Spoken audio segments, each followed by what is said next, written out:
أعزائي المشاهدين، السلام عليكم ورحمة الله وبركاته. أهلا وسهلا بكم في حلقة جديدة من برنامج الطبيب. سنة 2020 ومع انتشار وباء الكورونا الناس كلها ابتدت تدور وتسأل عن أسلوب تحمي بيه نفسها أو عن أي حاجة تحمي بيها نفسها من فيروس الكورونا وتقوي مناعتها بيها.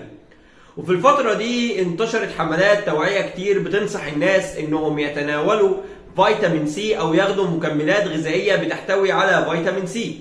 وده لأن فيتامين سي معروف عنه إنه فيتامين بيساعد على تحسين المناعة. بالإضافة كمان يا عزيزي إن فيتامين سي بيساعد على امتصاص الحديد اللي بيكون موجود جوه أكلك. وده خلى ناس كتير تطرح أسئلة: اشمعنى فيتامين سي؟ ايه هو اللي بيعمله فيتامين سي ومن خلاله بيقدر انه يحسن المناعة؟ وايه هو برضو اللي بيعمله فيتامين سي ومن خلاله بيقدر انه يساعد على امتصاص الحديد؟ والسؤال الاهم: ايه هو اصلا فيتامين سي؟ ومنين انا اقدر اتحصل عليه بكميات مناسبة لاحتياجاتنا اليومية؟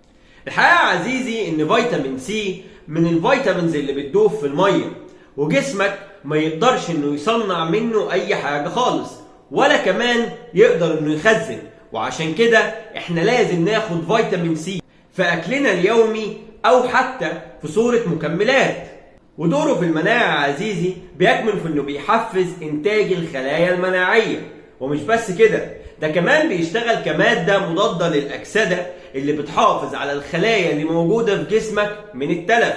وبيخش كمان في تصنيع مادة الكولاجين، ودي مادة يا عزيزي بتقوي الجلد وبتقوي الأوعية الدموية، واللي هم بيعتبروا خط الدفاع الأول اللي بيكون موجود في جسمك، واللي بيمنع اختراق جسمك عن طريق الفيروسات أو عن طريق البكتيريا. كل ما كانوا أقوى كل طبعا ما كان أفضل. أما عن دوره يا عزيزي في امتصاص الحديد، فأنت لازم تعرف كويس إن الحديد اللي بيكون موجود في الدنيا كلها مش واحد، وإن الحديد تم تقسيمه بناء على المصدر اللي احنا بناخد منه الحديد. في حديد بناخده من اللحوم وده سميناه الهيم ايرون، وفي حديد تاني بناخده من المنتجات النباتية أو من النباتات والبقوليات، وده اللي بنسميه النون هيم ايرون. الحديد اللي بناخده من اللحوم أو الحديد اللي بناخده من أي منتج حيواني بيكون سهل جدا في امتصاصه. أما الحديد اللي احنا بناخده من المنتجات النباتية ده ما بيكونش سهل خالص في امتصاصه، وبيحتاج لفيتامين سي عشان يساعد على امتصاصه.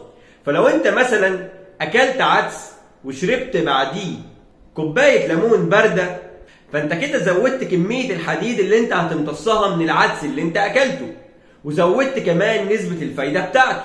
يا طبيب، ده فيتامين سي ده طلع فيتامين مهم جدا. ايوه يا عزيزي، فيتامين سي فيتامين مهم جدا جدا جدا. طب يا طبيب، اخده منين او الاقيه فين بكثرة؟ الحقيقة يا عزيزي ان فيتامين سي موجود في حاجات كتير جدا، زي مثلا الليمون والبرتقال والجوافة دي بتكون غنية جدا جدا بفيتامين سي، حتى اكتر من البرتقال نفسه. ومش كده وبس، هتلاقيه في البروكلي وهتلاقيه في الكيوي. ولكن لازم تاخد بالك ان فيتامين سي من الفيتامينز اللي بتتكسر بالحرارة.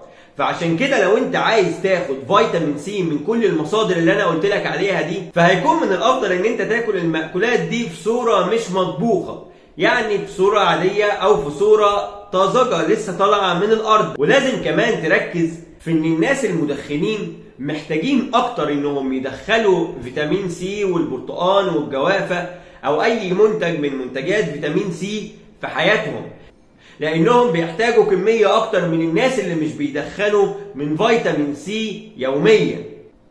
في النهاية يا عزيزي، فيتامين سي مش للبرد بس، فيتامين سي مهم لحاجات كتيرة جدا جدا في جسمنا، زي امتصاص الحديد وزي صحة الأوعية الدموية وصحة الجلد، وبيحمي جسمنا من حاجات كتير جدا.